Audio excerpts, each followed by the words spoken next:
The one thing that's common for fiction writers, and I know in a crowd this size there are probably a good number of you who are aspiring writers or people who do write or think about writing someday. It's not a career for anyone who needs or values security. It's a career for gamblers because you're every time you write a book, you're throwing the dice again, and you don't know whether it's going to crash and burn or whether it's going to be a big success.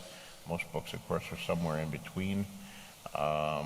It's a career of ups and downs, and I've been very fortunate. I've experienced far more ups than I have downs, but I have had a few downs and dark times where I thought my career was over and I wasn't sure I was ever going to sell another book.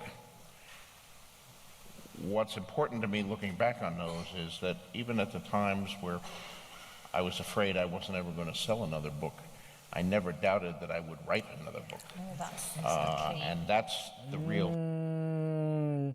That's a statement. That's a statement right there. That's so good. That is so powerful right there. I might have doubted that I might not be able to sell another book, but I never doubted that I'll be able to write another book. I think if you're truly a writer, you will feel that in your soul. Because it's like when you have a story in mind, the idea never goes away. The premise of the story never goes away. Like there's people that I spoke to who had ideas for years, for decades even, but it just never goes away. It's always somewhere deep in their mind, even if they buried it um, throughout all the responsibilities, growing up, having to do other things, taking care of other priorities in life. But it's just in the back of their head, the idea, the story just never goes away. And it's almost like you have a duty or you have a calling to like write the story out. I always feel like there's a reason why the story was in your mind in the first place. And even if you're not planning to publish or have others see it, I think just to explore it yourself, like see where your head is going and where it leads to, like just exploring that vision in that imaginary world, I think is worth it. And I think that's really what he's trying to say. Like, it's all about the love of writing and the love of storytelling and telling your own story that you came up with, because it resonates with you for a reason, right? So you might as well write it out if you feel it in your soul that is like a part of you and is part of who you are. And I think that's what he's trying to lead to in terms of writing. And another thing I want to mention is the word fulfillment. This is actually something that came to my mind last week as well, which is funny because as he said it, it just popped into my mind again. Fulfillment does not come from what you achieve, it comes from what you do. So just because he's a best-selling author and he has these great all-time books that people read and enjoy, that's not what he gets fulfillment from. It's from the actual process of writing out these books and actually being able to flesh out the ideas, get the ideas out of your mind and into paper, exploring your world, your characters, understanding what's going on and how they feel and how they grow, like those little finer details and the like all of it in general. That's what makes it fulfilling as a writer, is actually fulfilling that journey that's going on and that's happening in your story and seeing it from beginning to end. you know because a lot of times you just start off with like the smallest idea, the smallest detail. Like there's people who start off with just a setting, environment.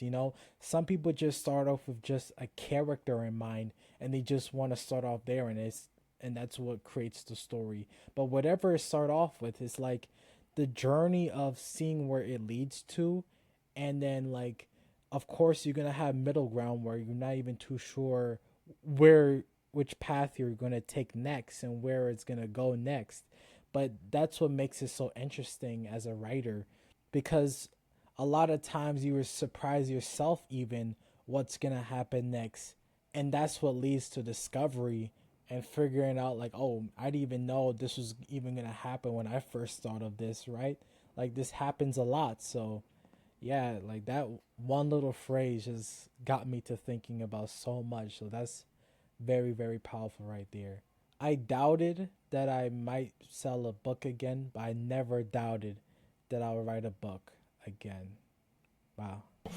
Thing that I think distinguishes a real writer from the false ones, that even if you can't sell the books, you're going to write them anyway because you got these stories inside you that you want to tell. You have these stories inside you that have got to get out, and you got to get them down on paper. And you know, hopefully you do. Hopefully you persist. But it's a tough gig. It's a bumpy road.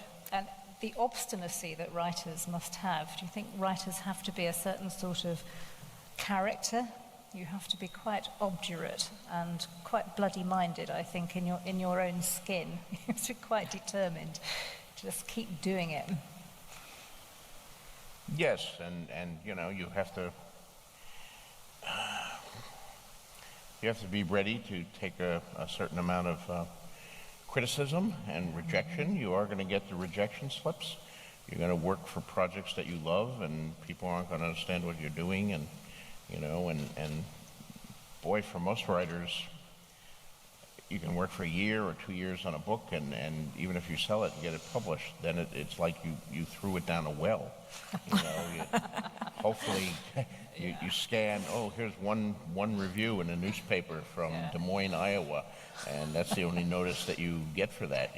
If you're lucky enough to be sent out for your publisher on book tours, you find yourself sitting in a mall for 3 or 4 hours and no one is coming, and then it's funny, you got a big stack of books in front of you, and you see someone coming up to you. Oh, finally I have a customer. Yes, hi. She says, where are the cookbooks? That's the kind of experience you have. Exactly. So it's not all you know, book launches with champagne and interviews by the New York Times or the London Times, as the case may be. And that's why you have to love what you do. Like I was saying earlier, you have to find the fulfillment from actually writing out your story and not from what you achieve from publishing the story. That's why, because like he described it, like, you know, there's going to be dark times where you're going to face a lot of rejections. No one's going to be reading your story, or you're going to have critiques. You just have to be aware that writing out your story is just part of the process. You know, publishing, marketing, promoting, that's like a whole nother world when it comes to, you know, showcasing your book to the world. And yeah, like if you're not prepared, if you're not ready for those times where, you know, no one is even trying to read your story, then I don't know, if that discourages you, then you have to ask yourself why you're writing in the first place. Sometimes I wonder what the quality is. What is that readability? I suppose it's the job of editors like Jane to find that, because sometimes I find myself reading a book critically and saying, this isn't right. No, I could do better than this. This is, I'm not convinced by this, but I'm still reading the chapters because the book has me hooked, even though I'm criticizing it in my brain. Really? And just the reverse, other books I read, sometimes very highly praised books. Oh, this is beautiful prose. Oh, he's really got a gift here. This is terrific. And I put it down and I never pick it up again. Even though I have this great intellectual admiration, somehow the hook's not being set. And I don't know quite what the distinction is. I don't know if anybody knows. If we knew, we would all be doing it with every book, right? We would bottle it and sell it, but that's why it's an art and not a It's a hard hunch. science. Every book. I think I understand what he's trying to say. The first thing that came to mind as he was describing this is emotions. Like investing your emotions into the characters, into the story. I think the reason why we even have these types of scenarios is because of how much you yourself internally is invested into the story. I think that's really the main difference. And that's so hard to figure out, like how to tap into people's emotions and get them, emotionally invested or connected with the characters. One way I thought of is how much your character, like your main character or even other characters, how much they are emotionally showcasing themselves in the story, like how vulnerable they are in the story, just any type of like deep rooted emotions showcased by these characters. I see helps a lot when it comes to getting readers to emotionally engage themselves into the story.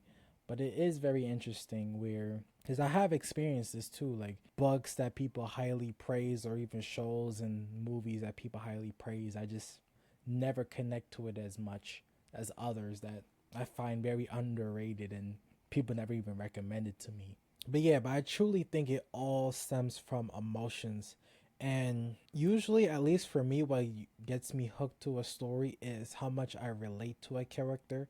Like, let's say there's a trait I notice that I have that the character also has. So it's like I'm interested to see how they portray that trait with this character. Or another thing is when a character displays a trait that I notice I don't really have as much, but I would like to have. So like it's almost like I admire the character for having something that I wish I displayed more within myself. So those are things that I've noticed. So it's like very individualized. Like it kind of go based on your own life experience and how you grow up or how you developed as a person, how you view yourself as a person as well. So yeah, there's so many factors, but that's really my main thoughts on that part right there. You let me know what you think, but I truly think that's one of the main reasons why people resonate with a story and with some and not with others. Really, for me, writing is like that. I get an idea, I think I can see it, it's absolutely beautiful, and I start writing it, and I get it trapped on the page, and it looks like it's not what I thought I was going to write. And then the rewrite is it's rearranging the little body to make it look nice. But it's taking off the paragraphs that didn't work and coming back to it and saying, I didn't describe anything. I just said they walked into the room and I'm not in the room with them because I haven't bothered to slow down and describe it. So for me, it's I enjoy rewriting much more than I do doing first drafts. Doing first drafts, it's really hard. And then rewriting, you've at least got something to work with, and you can always make it better. I felt that so hard. Okay, because that's literally my game plan for my story. Wow, I I feel that. Wow. Okay, yeah, because I don't know if it's because I'm actually more of an editor than a writer. Maybe like that could probably be the reason. But it's like the first draft. It's the hardest part for me at least because it's like as I'm writing out, it's like yes, it's scenes and dialogue and I'm actually writing out the details. I'm moving forward, I'm finishing up the chapters, things like that, but it's almost in a sense where at the same time I'm critiquing my story a bit cuz as I'm writing it's like I'm like man, this could probably be a little better. This could probably be, and it's like I'm critiquing my story while I'm writing my first draft. But the reason why I don't stop and to rewrite certain parts is because I don't want to lose the momentum of finishing up the first draft, as well as I don't want to be stuck in a particular chapter for so long, right? That's why I think once I'm able to see the path, being able to understand, okay, this is how my story looks from point A to point Z. Okay, this is the full thing. Like I'm seeing everything fleshed out now. So now when I'm rewriting it, it's like, okay, now I could see where I could tweak certain things and how that was going to impact the end of the story, how tweaking this middle part in chapter 7 could affect chapter 14. You able to see everything laid out. Like everything is not in your brain anymore. Like everything is like in front of you. You could visualize everything. So it's like the rewriting process for me, at least, I think is going to be a lot more fun, enjoyable, a lot easier for me because, I'm not really thinking so much about like adding a lot of new scenes or having to figure out what the rest of the story is going to be like, because the rest of the story is already written out. So I'm just making changes and seeing if that change is making the story better based on what's going on in the story as a whole entirely. So I definitely feel that. And I wonder if you feel that as well, because I already know, because I'm not even at that process yet where I'm like rewriting and, you know, making tweaks and changes here and there. Like I'm already preparing myself for it because I'm almost done with my draft of my story, so I'm preparing for that process. But yeah, you let me know if you relate to that, because that really hit me so hard. I relate to that. You must finish what you write. That was very important to me at an early age because I was constantly not finishing what I like. I was buried in fragments for precisely the reasons that Robin talked about. I would have this story idea and it would exist in my head in this platonic perfection. And I would sit down to try to capture it, and I'd be writing on it and wrestling it and writing with these words, and then I would look at it and it was not the beautiful dream city that I had imagined. It was this kind of slum of words, and no, I didn't get it right. It was horrible. And I'd get like halfway through it, and then I'd have another idea, and that would exist in platonic perfection and would seem so much more attractive than this mess that I had half written on paper. So I'd put the mess aside, and I'd start a new story, and exactly the same thing that would happen. And so it was really the Heinlein thing that said you must finish what you write, and I made myself start actually finishing these stories, no matter how much I hated, loathed, and despised them. Wow.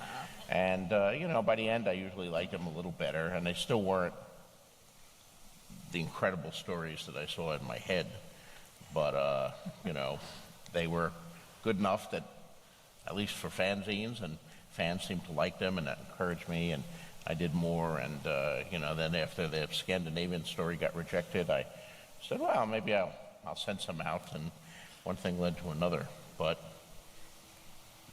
it's hard. It's Finish what you write. Yeah, that is so hard to do. I'm realizing that as well. Like finishing up what you write, because you're always having self-doubt.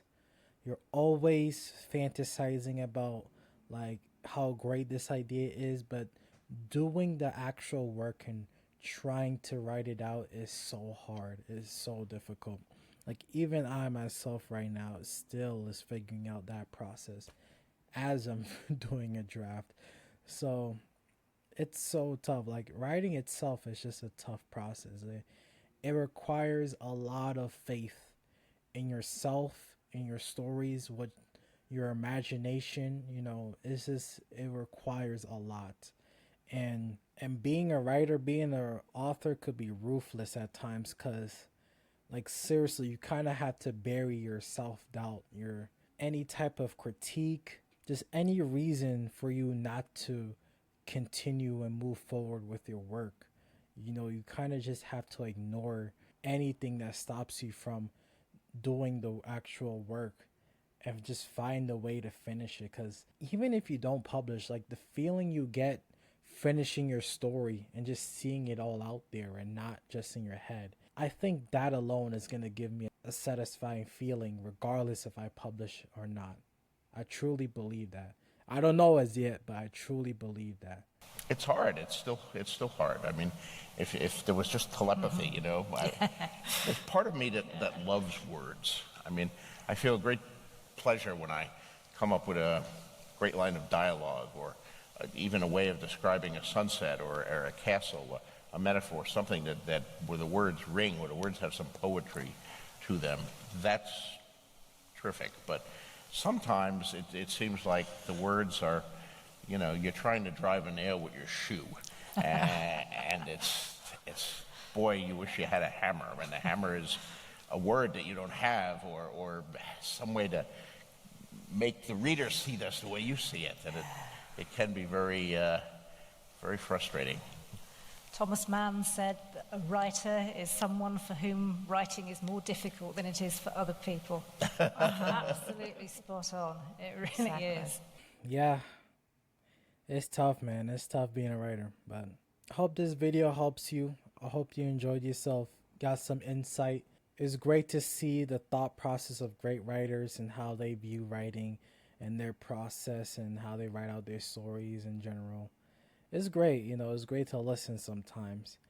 Maybe because I'm like procrastinating on my own writing right now or have writer's block, but it gives you hope knowing that even the greats went through this struggle. But yeah, I hope you enjoy. If you want to work with me, click the link down below or watch a video here or there on my consultation calls. I hope you have a great rest of your day.